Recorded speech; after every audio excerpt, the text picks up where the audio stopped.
Hello, bonjour tout le monde, j'espère que tout le monde va bien, que tout le monde a la pêche. Je voulais vous faire une vidéo pour vous parler un peu des élections qu'on vit actuellement. Alors pour les personnes qui regarderont la vidéo, qui regarderont la vidéo dans quelques années, on est, euh, on est en juillet 2024 et on a actuellement des élections, on s'approche du second tour et on, on est tous conscients que le Rassemblement national va passer. Et c'est de ça dont je voulais vous parler.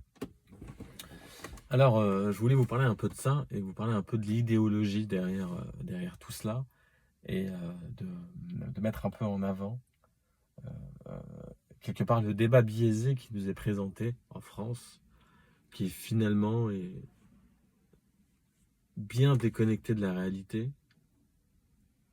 de par les personnes qui le proposent, mais surtout de par la perception des personnes qui vont déposer leur vote pour ces élections.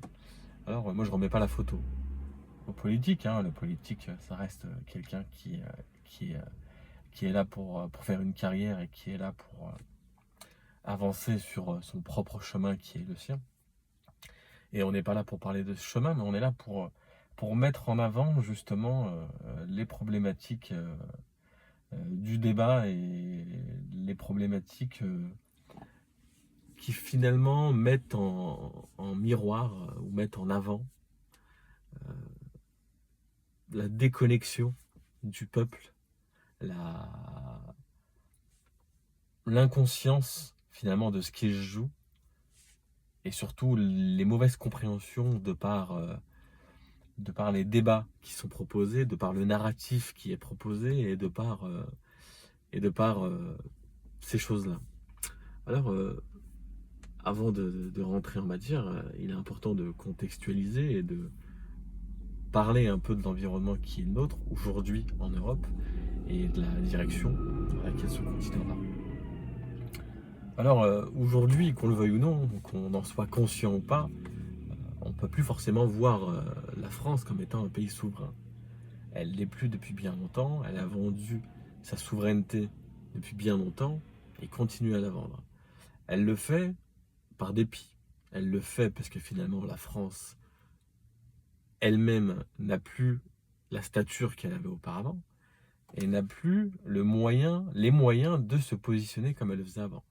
Donc quelque part, c'est une union qui s'est faite entre plusieurs pays européens qui, quelque part, a voulu, de manière avant-gardiste, hein, contrer un peu l'époque qu'on vit aujourd'hui avec cette guerre des blocs. Cette guerre des blocs qu'on aperçoit simplement, mais qui finalement se manifeste encore plus de par la création des BRICS et de par le fait que ce soit aujourd'hui un, une union qui finalement vient bouleverser le système géopolitique en place. Et finalement, l'Europe tend, bien que mal, à vouloir essayer de se positionner dans cette stratégie du monde. Et j'ai l'impression qu'aujourd'hui, l'Européen moyen n'est plus forcément conscient que son pays n'est pas simplement a perdu sa souveraineté beaucoup plus qu'il ne le pense, et qu'aujourd'hui, il faudrait réellement voir l'Europe comme étant un miroir de ce qui se passe aux États-Unis. Aux États-Unis, on a plusieurs États qui sont des États fédérés, ce qu'on appelle un État fédéral, qui finalement ont leur propre loi dans chaque État, mais sont chapeautés par une ligne directrice imposée par les États-Unis d'Amérique.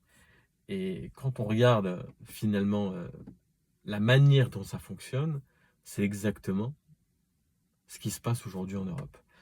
Et il est important de faire ce parallèle pour arriver à comprendre qu'aujourd'hui les élections, même si finalement ce n'est pas des présidentielles, mais les élections qu'on vit aujourd'hui sont simplement biaisées de par le fait qu'on nous appose, qu'on nous propose un discours qui tend à aller vers la souveraineté et qui tend à aller dans le sens des intérêts franco-français, en oubliant que finalement aujourd'hui la France n'est simplement qu'un petit pays, qu'un petit État qui est dirigé par l'Union européenne. Et finalement, pour aller encore un peu plus loin, mais avant, je voulais aussi vous préciser que on nous impose un cadre en France qui est finalement une boîte, mais finalement, quand on regarde bien, la boîte qui nous est proposée de manière contractuelle par l'Union européenne. Et finalement, on sait tous, pour revenir à ce que je voulais vous dire juste avant cette petite parenthèse, que le, que l'Union européenne, que l'Europe est finalement sous la coupe des États-Unis. Aujourd'hui, cette histoire de souveraineté, c'est finalement un débat qui est biaisé. Et c'est là où j'en veux aux politiques, c'est que finalement aujourd'hui le politique, lui, dans sa vision qui est la sienne, a simplement un discours qui va dans le sens des demandes du français, qui sont déconnectées de la réalité, ou alors une décennie, voire 2 décennies de retard quant au débat qu'ils ont. Et finalement, le politique surfe sur ça pour récupérer ses propres places et pour pouvoir avoir et occuper les positions qu'il souhaite occuper. Donc finalement, c'est important de mettre ça en lumière pour se rendre compte que ce débat, il est quand même assez biaisé et qu'aujourd'hui, euh, on nous tend une carotte pour aller de l'avant et finalement, la majorité des gens tombent dans le panneau. Et c'est triste de voir qu'aujourd'hui, je vous ferai une vidéo sur le futur sombre, spéculons. C'est important de spéculer, c'est important d'essayer de se projeter, pour parler un peu de l'Europe et du futur un peu particulier qui se met en place où finalement l'Européen moyen sera drivé par des dogmes, alimenté par le politique, alimenté par des sociétés qui finalement iront vers une déconstruction civilisationnelle, une déconstruction intellectuelle et une destruction de la nature même de l'humain. Et c'est aussi quelque part pour cela que ce conflit entre l'Ukraine, si on pourrait dire ça, entre l'Europe, entre un modèle occidental et un modèle russe, met aussi quelque part en lumière, si on arrive à se positionner correctement et à regarder les choses en étant pragmatique, en n'ayant pas des réflexions biaisées de par le politique et ce que lui met en place pour pouvoir contrôler l'opinion publique, on se rend compte que finalement c'est juste un conflit qui finalement nous ramène ou ramène l'Européen moyen, l'Européen de souche, si on peut dire ça comme ça, l'Européen qui finalement a ses racines en Europe depuis plusieurs générations, a des valeurs qui étaient les siennes, mais qui finalement sont perdues.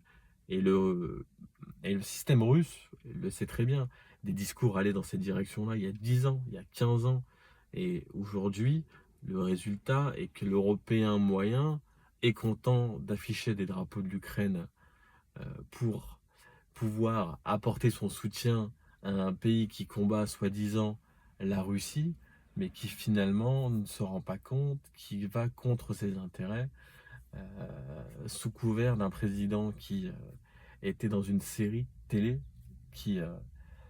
les séries, c'est jamais la réalité, mais finalement, c'est devenu la réalité. Finalement, c'est l'histoire du président Zelensky qui passait dans une série et qui finalement arrivait à la présidence pour pouvoir défendre les intérêts ukrainiens. Et on voit bien que finalement cette série est devenue réalité.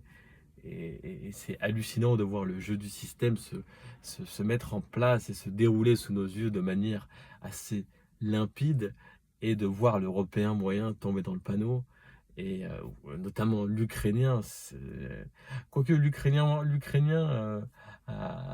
est quand même contre cette guerre. Hein. L'Ukrainien moyen était quand même contre cette guerre. Mais que voulez-vous? Finalement, c'est le politique qui mène un peu la danse et qui arrive à manipuler les esprits. Et on nous dit qu'aujourd'hui, l'Europe est une terre de démocratie. Et c'est pour ça qu'aujourd'hui, quand un Européen moyen vient critiquer d'autres pays, que ce soit des pays africains ou des pays ou d'autres pays, ou même la Chine, en disant que la Chine est un modèle assez j'ai perdu le mot en français. j'ai perdu le mot. Et, pas totalitaire, mais assez... bon, vous m'avez compris. Finalement, aujourd'hui, c'est la même chose en Europe. C'est juste qu'en Europe, il y a certains masques, finalement, portés par le politique, qui font que on arrive à manipuler les esprits, alors que finalement, en Afrique et dans d'autres pays dans le monde, ça se fait de manière assez transparente. Mais l'Européen moyen est quand même vachement à l'ouest. Franchement, c'est quand même fou. Et dire qu'il se prétendait être un peu l'élite du monde et vouloir imposer un modèle occidental un peu partout dans le monde en colonisant, alors qu'aujourd'hui les Chinois arrivent en Afrique en partant du principe qu'ils sont là en étant francs, en étant carte sur table, en disant bon bah voilà, nous on est là pour le business, on va pas vous donner des leçons de démocratie. Et c'est plus appréciable que voir un Européen arriver à poser un modèle qui finalement tend à sa déconstruction du peuple sans qu'il s'en rende forcément compte. Mais bon, c'est comme ça. Ma foi. Bon voilà, c'était une petite vidéo pour vous parler un peu de ces élections et je vous dis à bientôt.